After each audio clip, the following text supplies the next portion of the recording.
Hello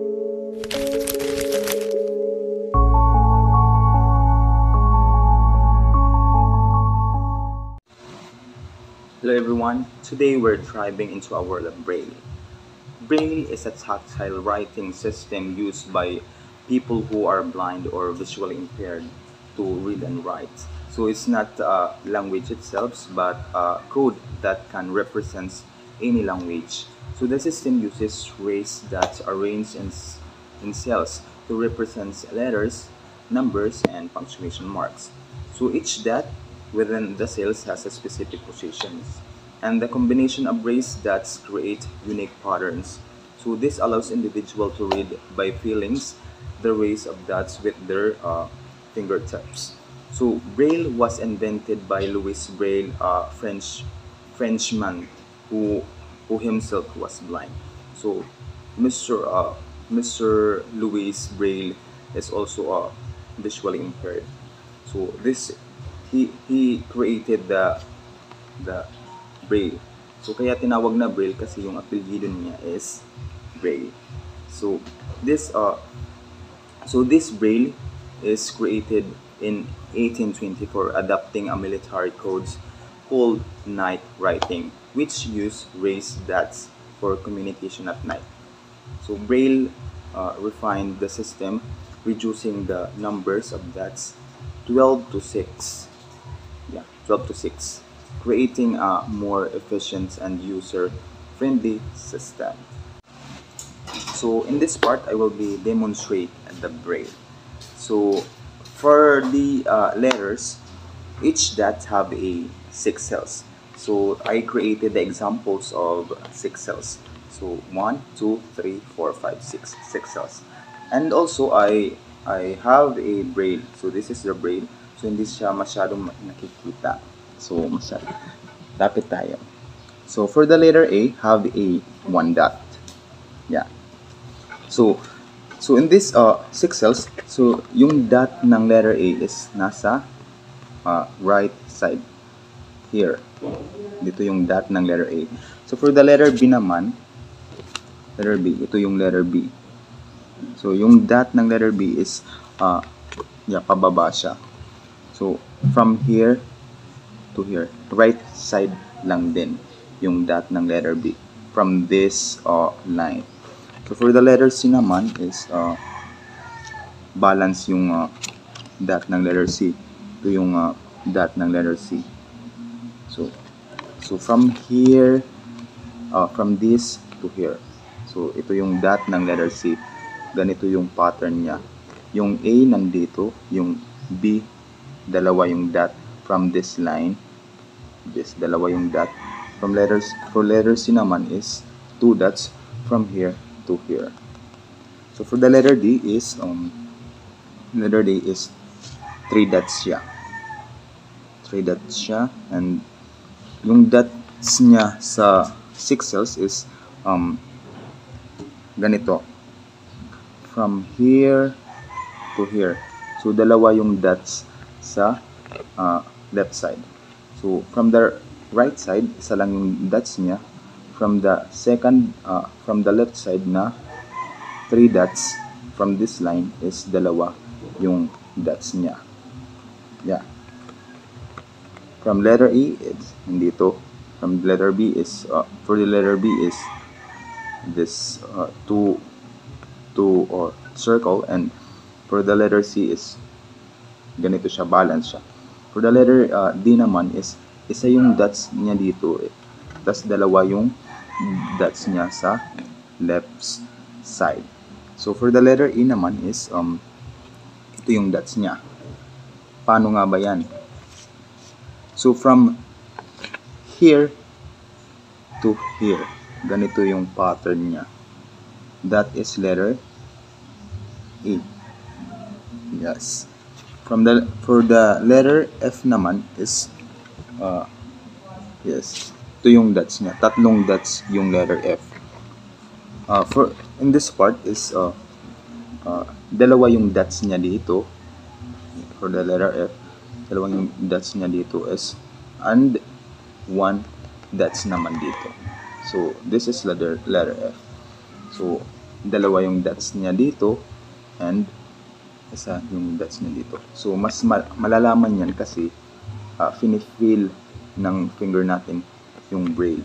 So mas madaling ma-determine yung letters. Kapag yung dots is nasa gilid, mas ma-determine na sa right side yung dots. That's letter F. So for the letter G is 4 dots yung letter G. So this is the letter G. So 4 dots siya. So in this cells, it's very easy. In this, from here, here, here, that is letter G. So dalawa na lang yung kulang.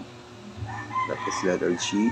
So for the letter H is dalawa yung dots niya dito. Yung letter H, tignan nyo.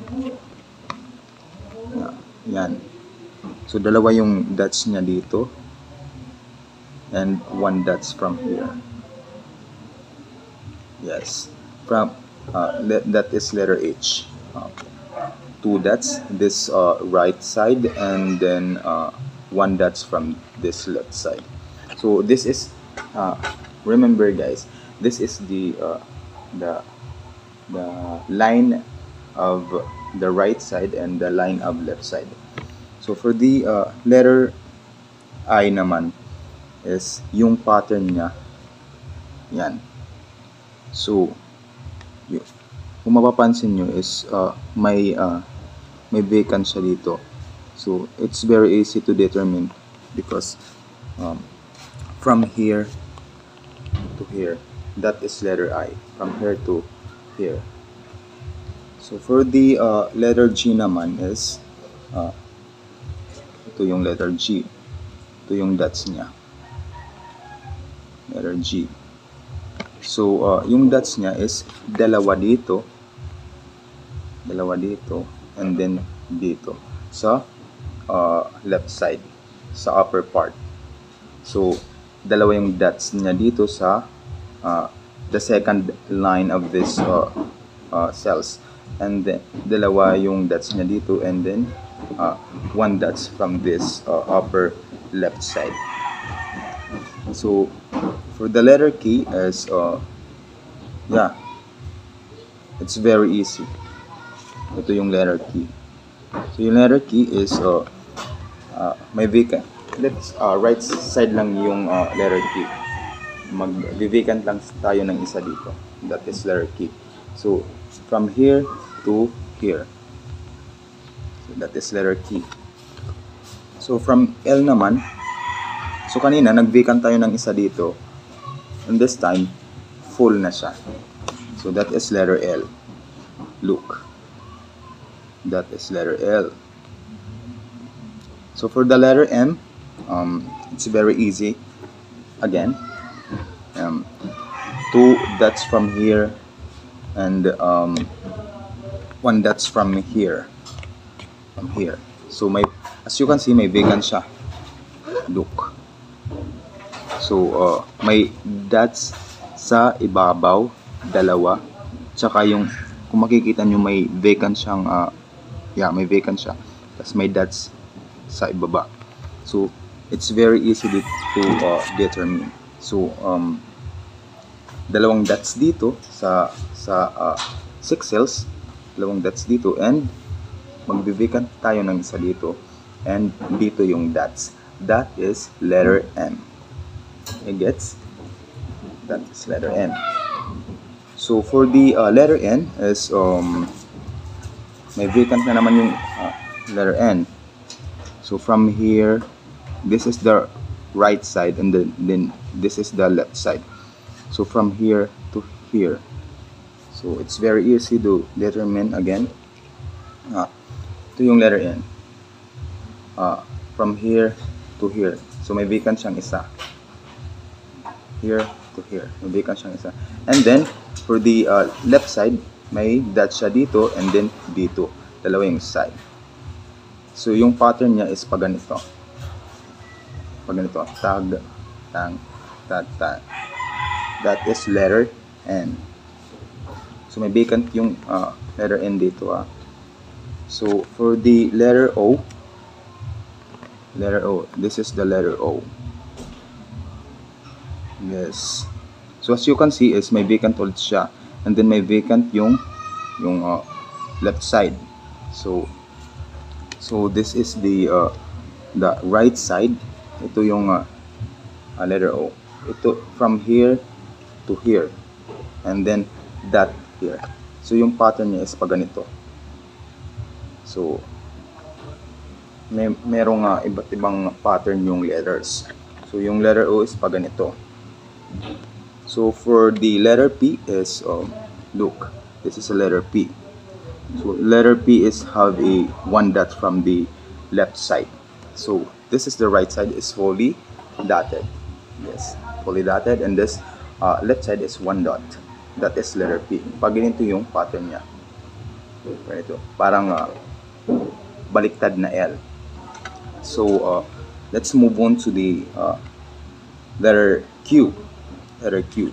So fully yung letter Q. As you can see here, this letter Q. This is the letter Q. Yes. So from the letter Q is have a 3 dots from this right sides, and then 2 dots from here, the left side. So this that is letter Q. For the letter R naman is have a 3 dots from this right side. So fully dotted siya kasi as you can see as letter R is fully dotted yung right side. So that is letter R.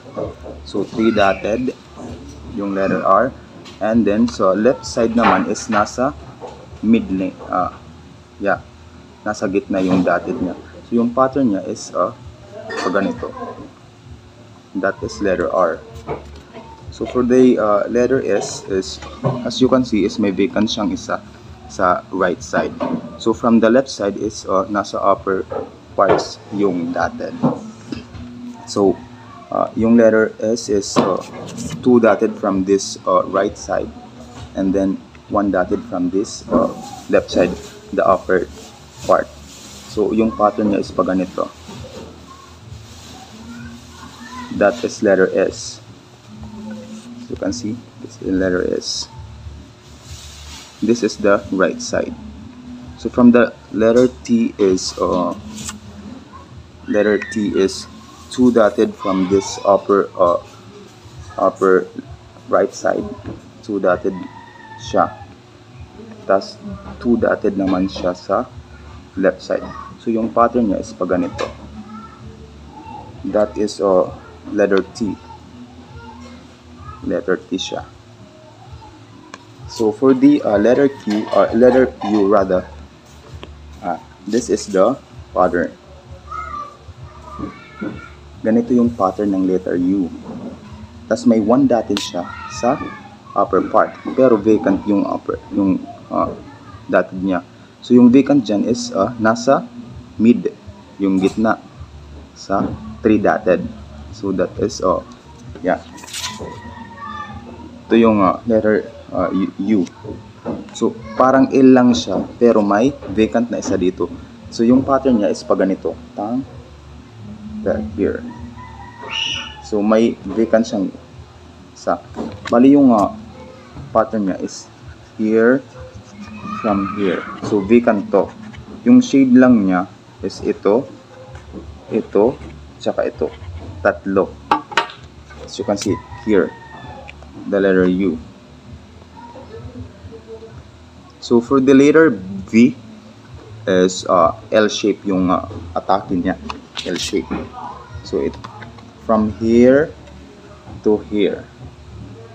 That is letter V. And then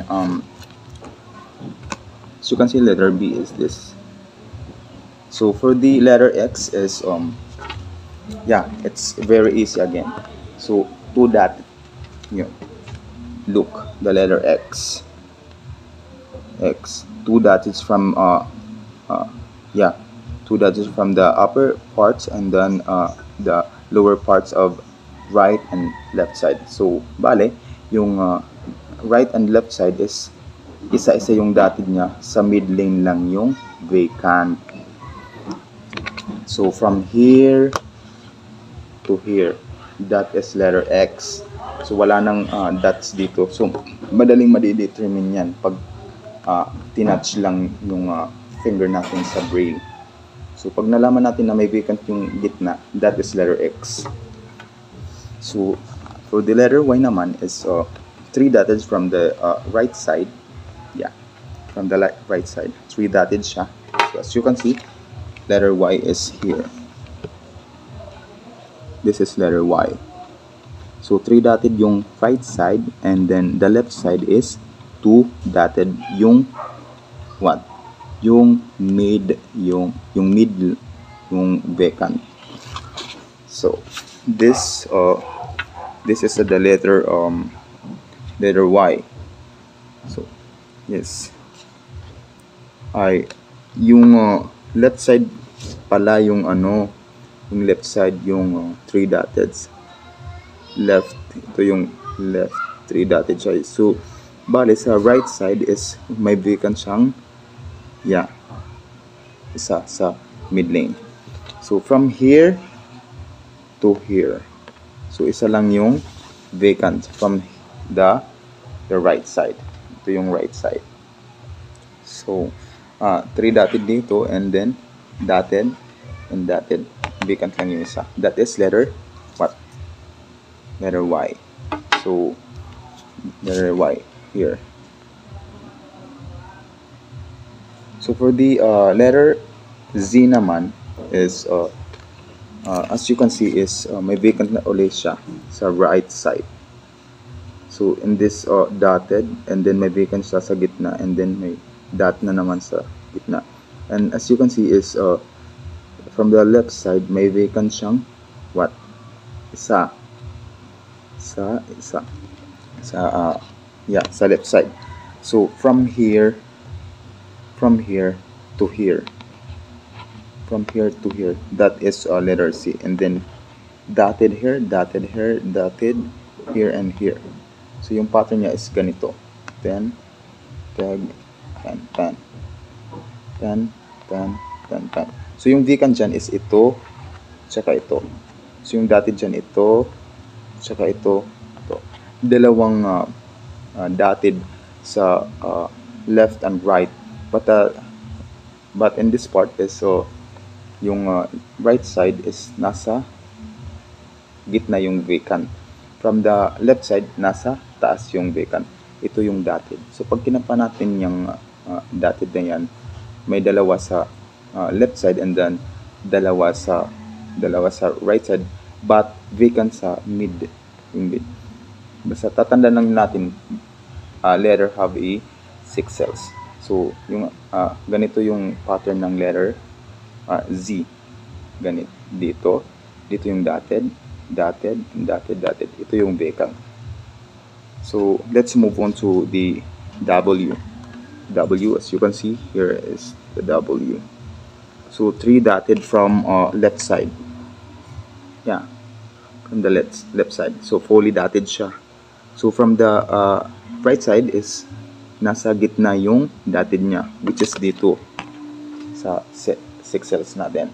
So ito yung left side, fully dotted yung letter X, letter Z, letter W, blah. Yeah. So fully dotted siya dito, and then may dotted siya dito. So that is letter W. So okay, we're done the letters, so let's move on to the numbers. Braille's importance stems from its fundamental role in empowering for those individuals who have a visually impaired. It provides access to literacy and education, fostering independence and self-sufficiency by enabling them to read and write without relying on sighted assistance. So this access extends beyond basic reading to encompass a wider range of cultural and informational materials, promoting social inclusion and enriching their lives. Furthermore, learning Braille stimulates cognitive developments and problem-solving skills, while also playing a crucial role and perceiving languages and culture in a certain context. In essence, Braille is not merely a reading system. It's a key to unlocking opportunity, fostering personal growth, and ensuring full participation in society for visually impaired individuals. Thank you.